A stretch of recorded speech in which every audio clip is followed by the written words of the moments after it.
Saudi अरब में लोग बार बार कहते हैं चोरी नहीं होती, चोरी नहीं होती। जो लोग ये कहते हैं कि चोरी नहीं होती, एक बार जुमे की मस्जिद में जाएं, सऊदी अरब की राजधानी में जुमे के बाद खड़े हो जाएं, तब पता चलेगा यहां चोरी क्यों नहीं होती। क्या नाफिज कर दें, यहां पे लागू कर दें वो कानून जिसका बड़ा शौक है आपको। यह अजीब गरीब मुल्क है कि आपको मजहब के हिसाब से शरिया जो है वो 4 शादी करने के लिए चाहिए, तलाक देने के लिए शरिया चाहिए, कुरान शरीफ का निजाम सिस्टम।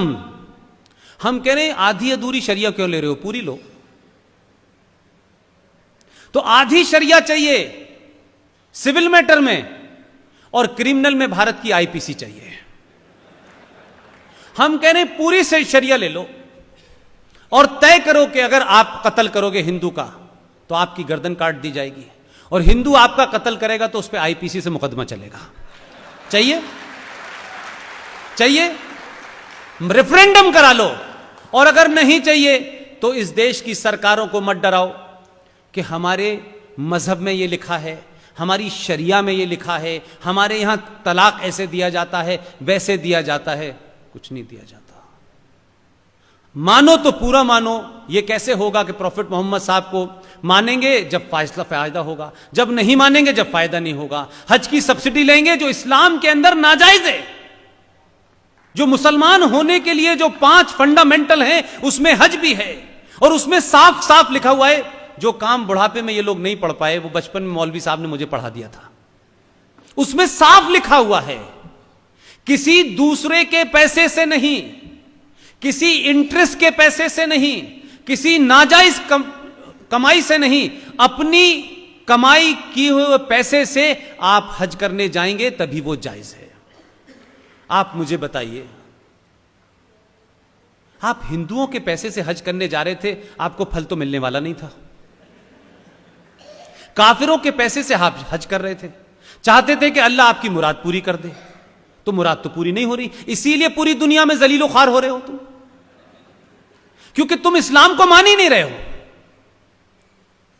प्रॉफिट मोहम्मद की बात छोड़िए, हजरत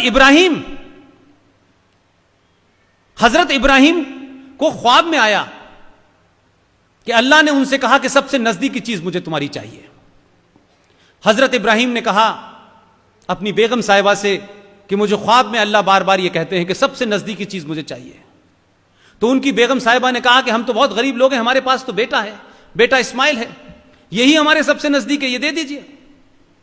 हजरत इब्राहिम अपने बेटे को लेकर अल्लाह की राह में देने चले गए।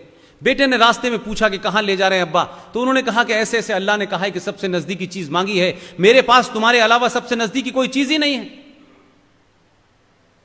तो बेटे ने यह कहा कि जब आप मुझे अल्लाह के लिए कुर्बान करें तो मेरे हाथ पैर बांध दीजिए ताकि मैं किसी तरीके की आपसे जद्दोजहद न करूं। हजरत इब्राहिम उनको लेकर चले गए और एक झाड़ियों के पास पहुंचे। वहां जाकर के उन्होंने हजरत इस्माइल को रख दिया, और जब फरसा उठा के काटने लगे तो उसी बीच में एक चमत्कार हुआ कि उनका बेटा गायब हो गया, और वहां एक भीड़ सामने आ गया। तो वो जो करिश्मा था वो सिर्फ इतना ही था कि अल्लाह हजरत इब्राहिम का ये इम्तिहान लेना चाहते थे कि तुम यह वाकई में मुझ पे पूरा ईमान रखते हो कि नहीं रखते हो। ऐसा नहीं होगा कि आधा शरिया चाहिए आधा नहीं चाहिए, पूरा ईमान रखा।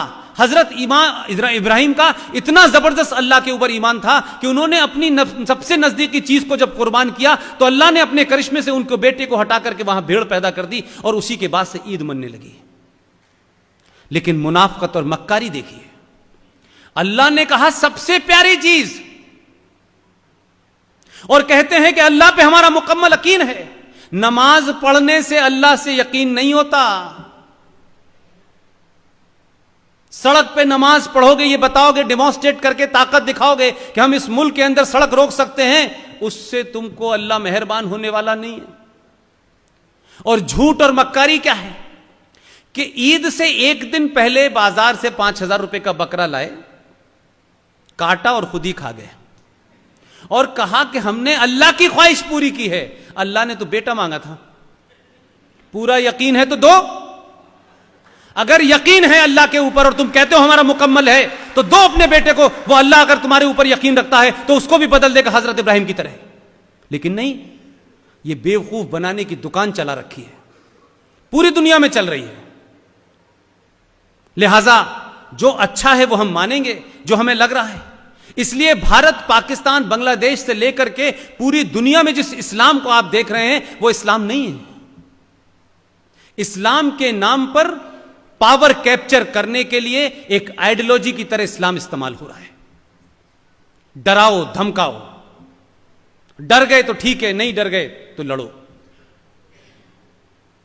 तो ये जो इस्लामिक आतंकवाद का नाम लेने से भारत के लोग डरते हैं, उन्हें लगता है कि हम ये कहेंगे तो कोई नाराज हो जाएगा। अगर आप कहेंगे फला आदमी चोर है तो तभी बुरा लगेगा जब वो चोर होगा।